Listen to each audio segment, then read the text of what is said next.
A view from a sofa. A view from a sofa. A view from a sofa. View from your sofa.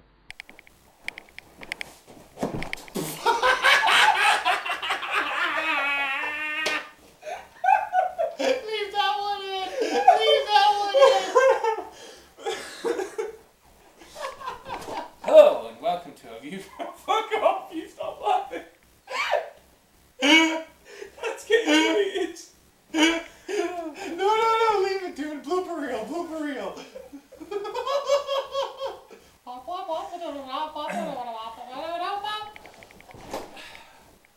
Hello and welcome to a view from the sofa, episode 3. You hooked now, aren't you?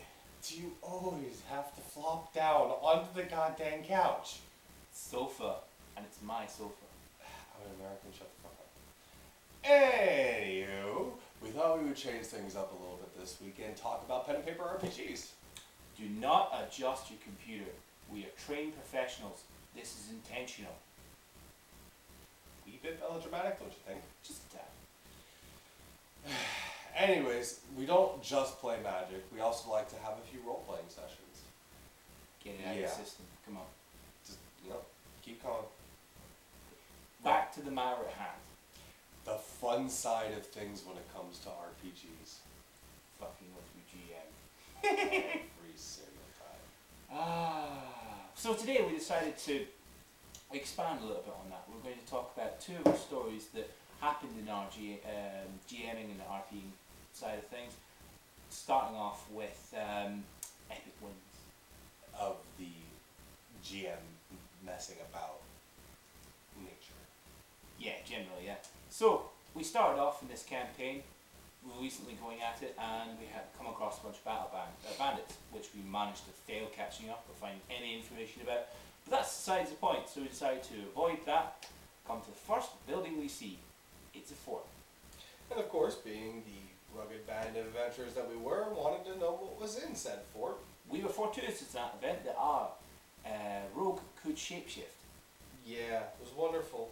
Turned into a little old lady, walked right up to that door, knocked on it, was like, hello, did all of her thing, and we got the door open. We were really pleased. We thought we were going to walk in, except we didn't account for the stupidity of our friend. He's a moron. He decided at that point in time to morph back into his original form, pop out his crossbows, and take a shot off. Well, like anyone who owns a fort, they drop portcullis on his head. Yeah, nearly getting myself and my mate here completely and totally screwed.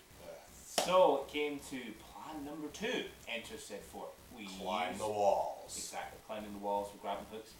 Needless to say that failed because Fantastically. yep, I say 2 out of 3 are failures. Let's try for a triple.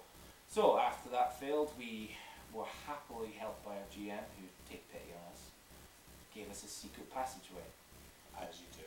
As he did, through a whole load of needlessly pointless story, but I'm not going to go into details. We end up in the final room. It is a massive, long, high ceiling with columns, just like a corridor basically, but a very large room. And it had a strange stone at the end. We touched the stone, and in we popped into another room void of air and light. Simple puzzle apparently, but we're anything but simple. We ignore the puzzle and say, fuck it, let's go out, try another way in. At this point, I had the genius idea, considering my character was the strongest out of the lot, to try to pull down the columns. Our GM was quite frustrated and vexed with the fact that we'd ignored his entire puzzle. Very annoyed. So he decided to give us a difficult strength test to get past knocking down one of these columns. Well, needless to say, 2 failures equal a win. We managed to utterly success in pulling down 4 columns down. 20. Yep, and assists from everyone else. I pulled them down, but in such a way that it became a nice little ramp so we could run up and then jump. Slaughtered the lot of them. Yep, and we found out similarly afterwards these people were perfectly normal, we shouldn't have killed them. Probably. But promptly after we killed everyone and destroyed the entire fort, the GM picked up a notepad, tore up about 6 pages of dialogue, threw it on the floor and went off. That was a win for the players. I've never seen a GM so angry. He actually just got up, walked away, and made himself a cup of tea. Unfortunately, there's the other side of that coin. Or fortunately. Yes, but we're going to talk about one more. We can squeeze in one more. One more epic win. Oh yeah. This was both the most epic win and the most epic failure ever. The bandits that we spoke about earlier. We went into a tavern along the road that they keep going down, and we're looking for questions. Of course, we talk to the bartender, and we feel something's a bit fishy, so we check around in the back, and of course we find a secret tunnel that leads down into a cavern, but we can't all go down there. Needless to say, we needed a distraction. So our priest took it upon himself to try and convince the barkeep to tell us all the information he knew. Failed at that, so he decided to cast a spell on him. Fear being the one. Failed horribly at that. Critical failure, I do believe. Instantly made the bartender recognize what the hell was going on, and of course sucked the rest of the tavern on us. Fortunately for us, and my friend Cormac here, being the tank with an area of effect spell, managed to kill every single member, bar the boss or barkeeper, and the most fantastic point of that was that every time one of them died, I gained 5 temporary hit points. So that made him even more efficiently attack. So it took at leisure we killed the barkeep. But what's really significant about this is the fact that the bar itself was worth enough gold for us to sit about and do nothing. And then proceed to give ourselves literally the best weapons in the game. The GM was not having that. He said, okay, fair enough. I can see that you really want to run your bar. And we did, we really did. We would have had the medieval version of Cheers going on, but you know, that wasn't going to happen. So the GM made us sell the bar. I'm still a bit annoyed at that. But needless to say. No, not without him giving us something in return. 2,000 gold apiece and a particular good weapon for well above our high. Any weapon we wanted and a +1. Awesome. And for level 1 characters, which bear in mind we're all level 1 characters when we managed to succeed this action, this was a great start in RP that led on to pulling down the castle for amusement value. And also disregarding a dragon's quest, but that's another story. That's another story to talk about a great day. Right. For every time there's an epic win of a player, there's always the flip side of the coin. The GM. You literally just stole the words out of my mouth. I know, I'm great like that. Plagiarism. Yeah, well, what these GMs, those self-serving story writers and scripters.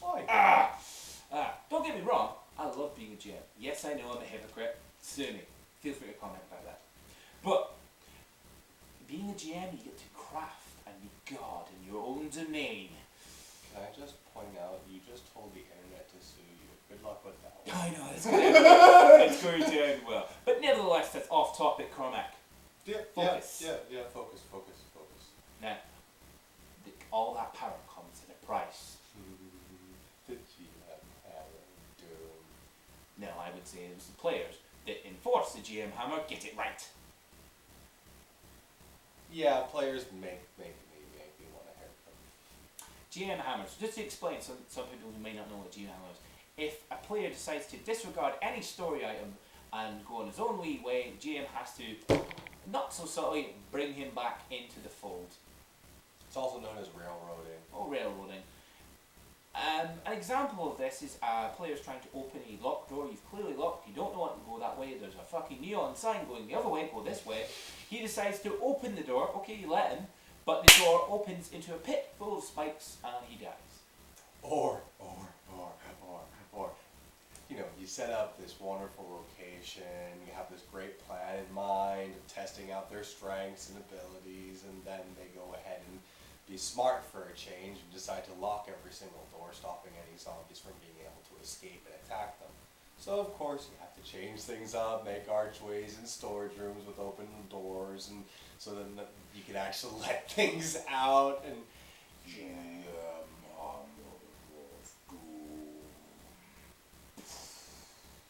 What did you expect me to do? I had a plan and you guys keep ruining it! It's not my fault.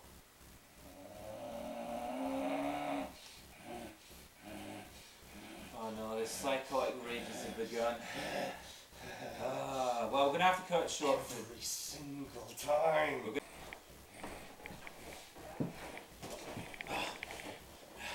Okay, so we're going to need to get some help. What I need for your help, I need you to write down your comments of all your famous epic moments and RPG moments, or as a GM hammers. And this may stop Cormac from going insane. We'll read the best ones out, whether or not we calm him down. That's a goodbye from me. Bye.